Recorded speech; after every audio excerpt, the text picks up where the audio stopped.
Not Zappa. My favorite new album right now is Destroyer's Labyrinthitis. Not a big fan of Destroyer's previous work. Sort of indie pop, lo-fi, electronic dance, disco psych. I don't know. Whatever it is, I admire what he's doing. I just have never liked it. Labyrinthitis, it's a really weird, interesting journey. So if you're looking for something new, I recommend that one right there. Yeah. People, my name is Shaggy, the opinionated hippie.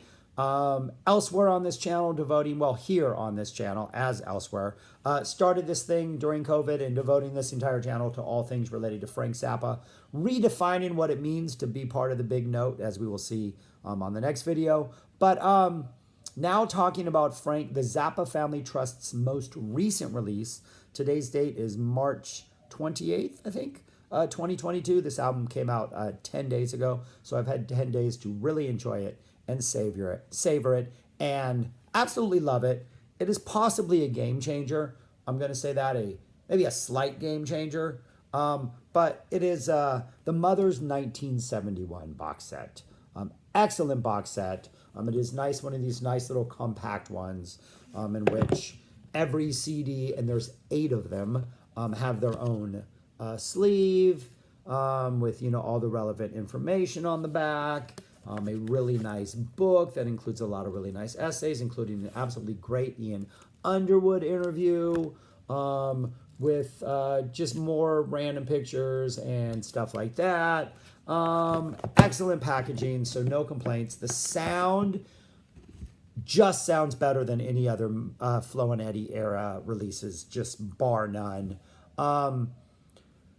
As someone who has tapes from this tour and has listened to quite a bit from this tour in lesser sound quality and poor sound quality, I don't know if these performances are really that much better than everything else I've heard, or this cleaned up, really just excellent sounding releases, these live shows from, what is this now, 51 years ago. They sound really good, and it just makes this band possibly sound much better than at least I consider them prior to this release. I recently ranked and reviewed all the Frank Zappa tours. There were 26 as I saw it. The Flo and Eddie era consisted of 2 tours, 1970, 1971. Those were the penultimate 2 on the bottom of the list. So 84 was the bottom, then you had 70, and then 71 was right there at 24. This tour was right there as the 24th best tour Frank played, the 3rd worst.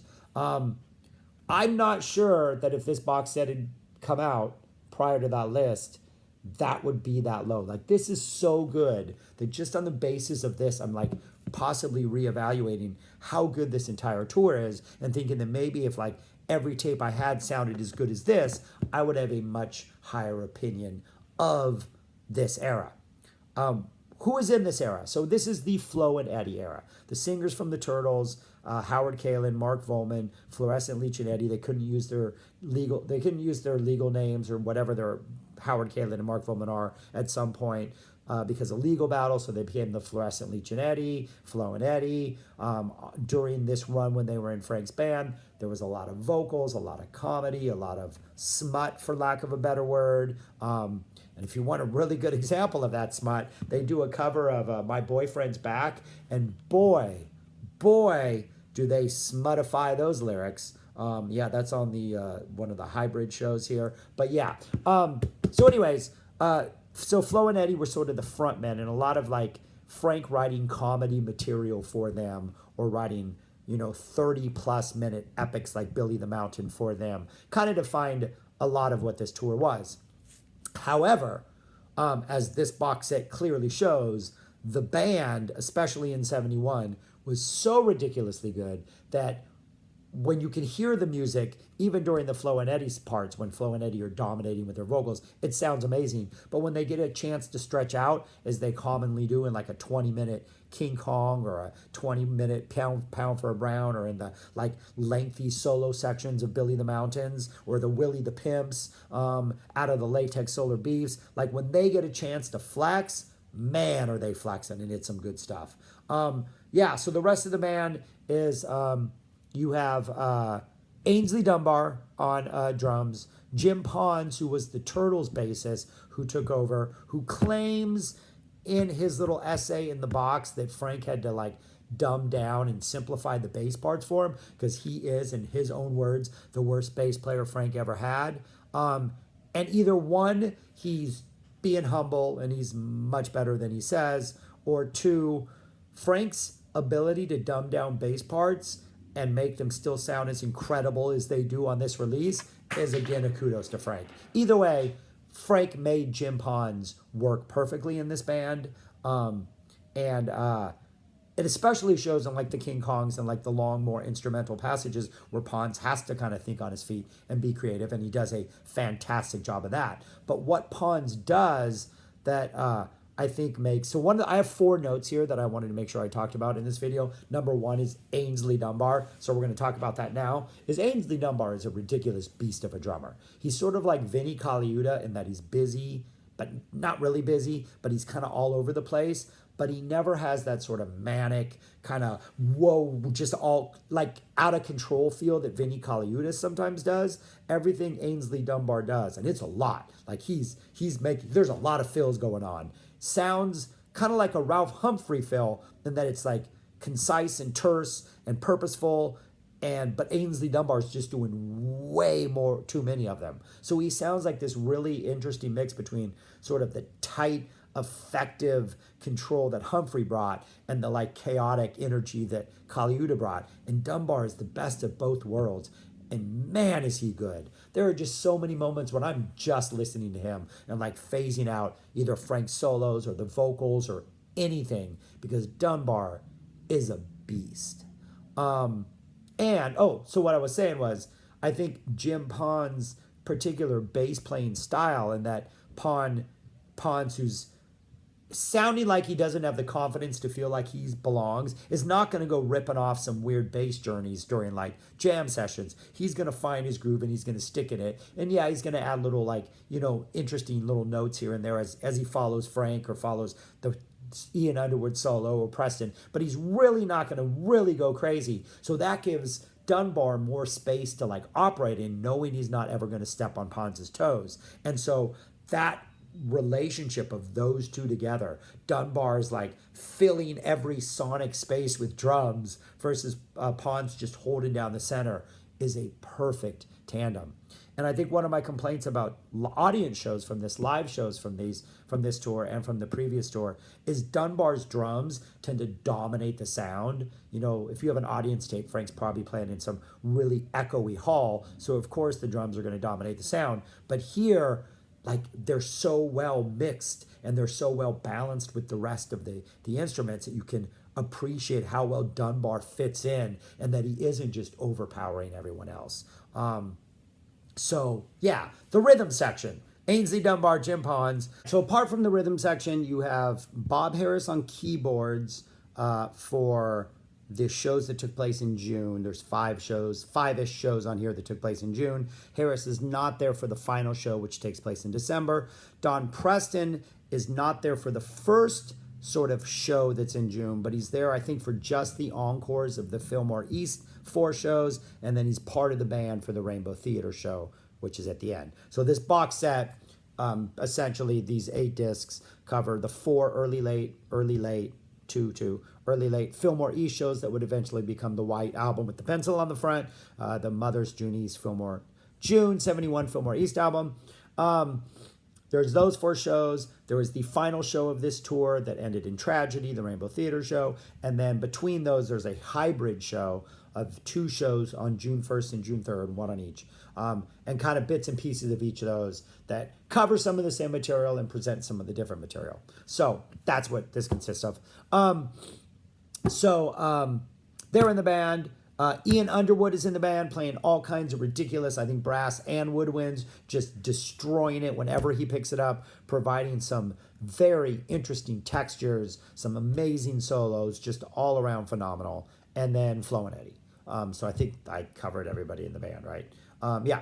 So, and then Frank on guitar. So that's who's in the band. Ainsley Dunbar's a beast. What we have here as far as songs and set lists and stuff go, I think do a really good job of balancing out Flo and Eddie. Yes, there's a Billy the Mountain in all of the shows except for the Rainbow Theater show, and that's like a 30-plus minute where there's a lot of talking and joke telling and a lot of Flo and Eddie. But interestingly enough, listening to 5 of them back to back to back to back is one, it is pretty much scripted and not much changes from night to night to night, but they make little mistakes and riff on their mistakes or just flub some lines, or just Frank's a little more involved sometimes in saying stuff, or little parts where you know Frank's conducting the band, like there's a tornado and he's conducting it. You feel like those have a little bit of different flavor every night, and that's interesting. And then there's just a ridiculous jam session in each, like the middle of them, that usually starts off with a guitar but has other instruments in it. And it just is one of the most natural, spontaneous, organic. Nose is running, so I'm all over the map, having to stop and blow my nose. Billy the Mountain just have these amazing jams that somehow, like, sitting through like the first, that's about 15 to 18 minutes, I think, maybe 20 minutes before you get to that jam. Like, I'm purposely re-listening to these, like, even though I've like, okay, I've heard this a number of times, I know where the little differences are, I know where the little riffs are. Oh, they're going to mention Harrisburg right here. But I want to get to those jams. And I'm like, those jams are so good that I'm willing to sit through like the stuff that may not interest you as much just to get to that. Which is one of my notes on here, which is Studebaker Hawk. Studebaker Hawk, the Studebaker Hawk section from Billy the Mountain should have been taken out of the song after this tour, and Frank should have turned it into like a song. It should have been you could see them like, I could see the Fall 74 band like playing something, and then jumping from like, I don't know, like a Village of the Sun even, as much as I don't want to break up that holy trio of Village, Echidnas don't. I could see them doing the Village of the Sun, and at the end of it just going, Studebaker Hawk, yeah, yeah, Studebaker, and playing that, and then going off into some crazy jam solo funk thing, back into that. Like that, it feels like its own song, like a legitimate own song nestled in this, and it's so much fun to get to that point in the song and like get that energy and then get those solos, and it's a really strong highlight of this box set that has me completely reevaluating how good Billy the Mountain is. If the only Billy the Mountain you have heard is the Just Another Band from LA version, which doesn't have a jam in it, which has a lot of parts edited out, it also has some parts that are not in this part. They've yet to introduce the Sweet Judy Blue Eyes part, which I think is a great part of the original, of the Just Another Band from LA version. So that's not yet in here. So it's also interesting to watch how this is a live song that, from here in June to August when the Poly Pavilion shows were, the Just Another Band shows, how much Frank was still tinkering with the song. But anyways, that's another great point about this, is the Studebaker Hawk. I also wrote down King Kong and the Monsters. One of my all-time favorite moments of any Frank Zappa band is when the Ainsley Dunbar era bands start to play King Kong. It's just that initial rumble. These are heavily led by the keyboardist, so you get a lot of do-do-do-do on the keyboards, and then you have a weird little keyboard breakdown, ridiculous solos, usually a keyboard solo, and Ian Underwood tearing it up solo, a drum solo, a Frank tearing it up solo. Sometimes Frank would solo a little earlier in the solo and maybe have 2 solos, or maybe just one really strong, crazy solo early that just kind of blows your mind. There's a Pound for a Brown in the Bus that's ridiculous on here. A lot of this stuff has been released in bits and pieces throughout Frank's catalog. Obviously, you have the June Fillmore 1971 Fillmore East album that this is the source material for that album. Tracks on Stage 1, tracks on Stage 6, Playground Psychotics. Those all have a lot of tracks that were almost either shortened horribly considerably or completely taken out of context, so you don't get the real flow of them. Like Super Grease is from A Pound for a Brown. Here you get the entire Pound for a Brown that it takes place in. Lonesome Electric Turkey from the June 71 album, it's from a King Kong. Here you get the entire massive King Kong that it was a part of. So all of this stuff, hearing it in the context of the shows is just makes it all better. And like, it's kind of weird because you kind of have two different set lists that are going on. All the shows start with Peaches and Regalia, into Tears Begin to Fall, into Shove It Right In. Excellent opener. Hands down. Works. Usually after Shove It Right In, the band stops playing and Frank talks. Then you either have like a Status Back Baby and a Concentration Moon. In the middle of Concentration Moon, you have the Sanzini Brothers, like a comedy routine by Flo and Eddie. Then you go back into Concentration Moon, you get Mom and Dad. Then usually you get intro to the music for Low Budget Orchestra, which goes into Billy the Mountain. And the intro for the music to the Low Budget Orchestra, I think it's like, right, maybe an electric clarinet or something that Underwood is playing. But it's a short, like a minute, just over a minute long song. And that electric clarinet, once they start singing when they start Billy the Mountain, the do-do-do-do-do-do, the electric clarinet continues on in the song. So there's a really strong conceptual continuity that almost makes it feel like the intro to music for Low Budget Orchestra should not have its own name, but should actually just be the beginning of Billy the Mountain, and would make that a better song. But, maybe, who knows, copyright licensing, whatever. So then you get that. The other run of songs you would typically get in this is A Little House I Used to Live In, into Mud Shark, into What Kind of Girl, Buona Dick, Latex Solar Beef, Willie the Pimp, Do You Like My New Car, Happy Together. So then you get like that run of songs once. You get a King Kong gets played in there. In the weird Harrisburg, Pennsylvania crazy mix. You get My Boyfriend's Back, in which they change the words, and it's just, yeah. Tiny Sick Tears, which is like 96 Tears. You get a Colony Vegetable. And this is an interesting thing. So the Colony Vegetable here does not yet have the Where Can I Go part that would show up on the Just Another Band from LA. But one of the bonus things, there are only really 4 bonus tracks on here apart from the live shows. It's a single version of Tears Begin to Fall. The B-side of that, which was called Junior Mints Boogie, which is like the Latex Solar Beef jam into Willie the Pimp. And then 2 homemade commercial spots. And I'm going to blow my nose real quick. And in the homemade commercial spots, they're singing, Eddie, are you kidding? And they're also going in one of the long ones. They're like, where can I go to get this album? And then later, obviously, Frank takes that and he puts it into Colony Vegetable. So there's some interesting conceptual continuity to see how Frank, I'm assuming, took the ideas from this homemade commercial and then put them into Colony Vegetable. I can't imagine he had always intended to put them in there, but who knows? But it's interesting how that kind of works out. And that's interesting to hear. There's a Chunga's Revenge as an encore on one night, which is pretty good. The only thing, 2 other things. The only thing for me that doesn't work on here, and maybe it works for you, didn't work for me, is in the Hybrid Pennsylvania show, one of the encores is Willie the Pimp. Kind of goes into a King Kong reprise, and it's sung with vocals. Flo and Eddie sing it. Frank's playing da-na-na-na, but it just has a weird tone on his guitar that doesn't work for me, and I just don't think it works. And I'm maybe assuming Frank didn't think it worked either, because after this it would appear as like an instrumental arising out of Latex Solar Beef, with no singing. So maybe Frank also realized it. But that's the one song that, yeah, it's kind of neat to hear Flo and Eddie try it, but it just doesn't work. And they don't have to sound like Beefheart. Ray White did not sound like Beefheart, but he was not the problem with any versions of the song he sang. He could sing that song. It was just the arrangement. So the other really good thing, 2 more things, 2 big notes I want to talk about in this rambling discussion of this amazing album. Yoko Ono. So I don't understand why Frank Zappa did not absolutely love everything Yoko Ono does. I am a Yoko Ono fan apart from any involvement with Frank Zappa or whatever, right?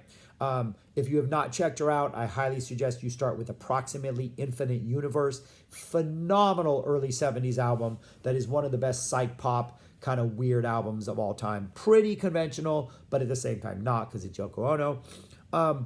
But from a guy who had a bass player who sang in the mock opera, whatever it was that bass player did, I don't understand how he just could not embrace what Yoko Ono does. Because what we have here, we also have the first time is, so John Lennon and Yoko Ono came on for the encores at one of the Fillmore shows. They recorded it. They were going to put out an album together. Lennon kind of released them on his own. He owned the master tapes, all this kind of weirdness. Finally, when they were going to release this box set, Zappa Family Trust reached out to the Lennon estate. They wanted the masters back. They got the masters back. This is the first time Frank has been able, or the Zappa Family Trust, or anybody related with Zappa has been able to like have ownership of the masters, do what they wanted with them, and release them.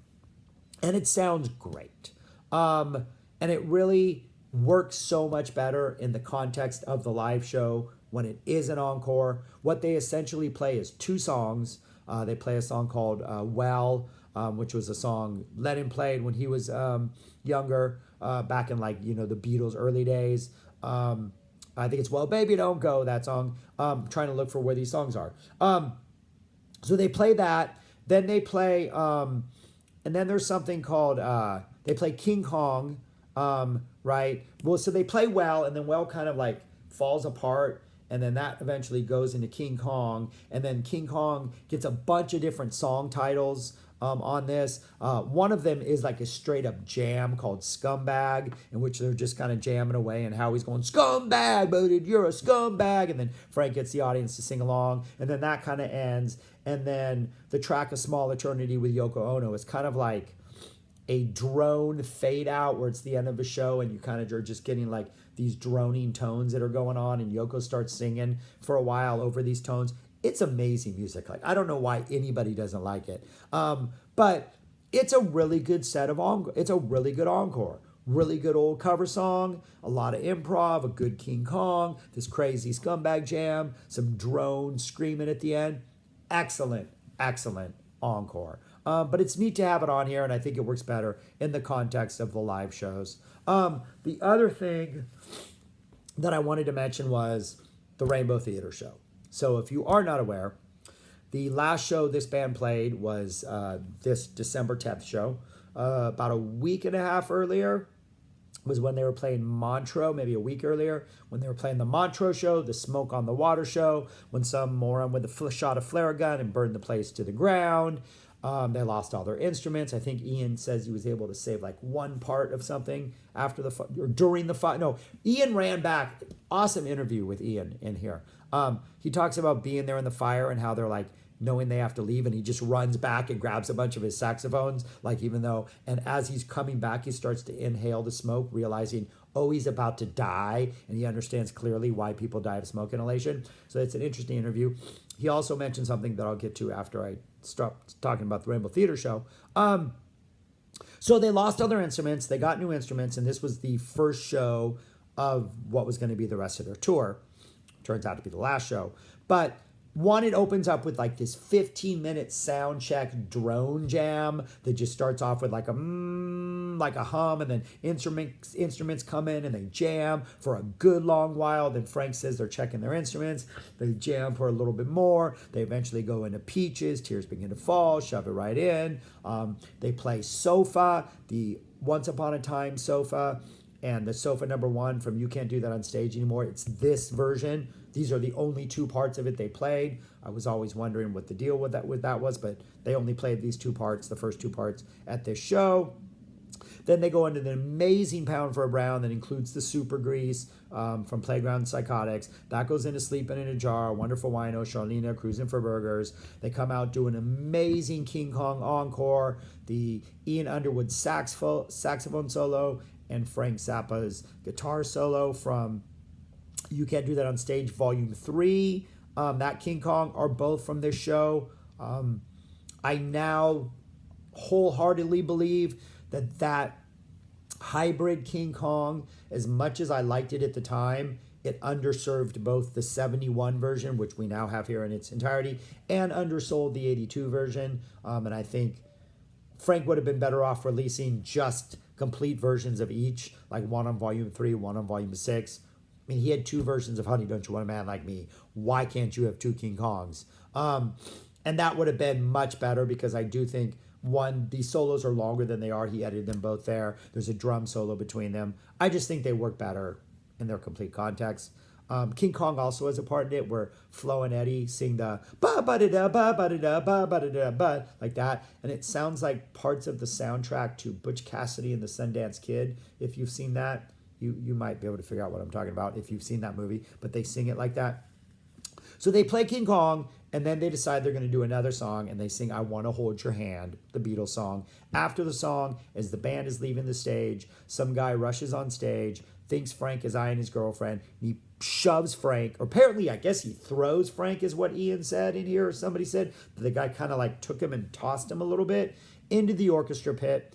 Ian explains that had Frank not hit the opposite wall of the orchestra pit and bounced in, like hitting the wall and bouncing in probably saved his life. Nevertheless, he like broke his neck, broke his leg, was major injured, ended up in a wheelchair. This band never played again. But that's how this show ends. And you can hear the last song, they say thank you. You can hear the mic get bumped and the crowd just goes silent.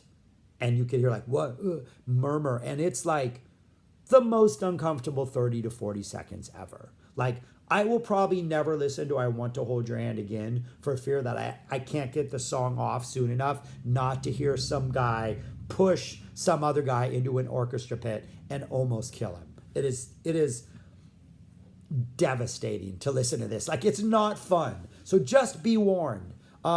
Or you've heard it and you didn't know it was happening, and now I've ruined it for you, and I'm sorry. But in Ian Underwood's interview, he mentions how almost immediately they caught the guy as he was running off the stage, and they were like holding him, for authorities to come by. And Herb Cohen walks by, sees him, and just punches him right in the nose and breaks his nose, just like that. So apparently you don't mess with Herb. So, but yeah, but that's it. I don't know what else to say about this. I've been rambling on. I will say this. I was going to say this is the best thing that they've released in a long time, but then I went back and looked at all the things they've released. And they released Hot Rats, the Hot Rats box set, like 2.5 years ago, and the Halloween box set like 5.5 years ago, 4.5 years ago. So yeah, this is in line with all the other amazing, ridiculous stuff they've been releasing. So yeah, amazing. Just an amazing, absolutely amazing box set. This might be sort of like honeymoon phase type stuff. I did recently on this channel rank and review the 55, now 57 albums that Frank released in his lifetime. And I would say, like at this point, and this may be stupid and I may be completely overreacting, but I had little dots at number 11, the 1972 Petite Wazoo document, and I had Imaginary Diseases, the other 1972 Petite Wazoo document at 11 and 12. I think I would put this between those two. I think I would put this at number 12. Zinni is at number 10. The Halloween 73 was 13, now 14. Roxy and Elsewhere is 14, now 15. I think I would put this higher than all of those Roxy, those 73 box sets at this point in time, and right between the 272. A solid number 12. Like, I absolutely love this, and I will listen to the King Kongs and the Pound for Browns, and I will tolerate sitting through all the Billy the Mountains so I can hear those jams many, many, many times. I'm sure I left out some absolutely amazing things about this. If I did, and you're point them out in the comments, I like to know what I missed out on or what I forgot to mention. But yeah, man, I don't know. Get it. It's delicious. It's absolutely amazing. I think you can also get it in vinyl. You can get just the Fillmore shows. You can get just the Rainbow Show. I recommend everything that you could possibly get from this. I recommend the entire box set. But if you could only, afford one, you can't go wrong with either. So just indulge and enjoy.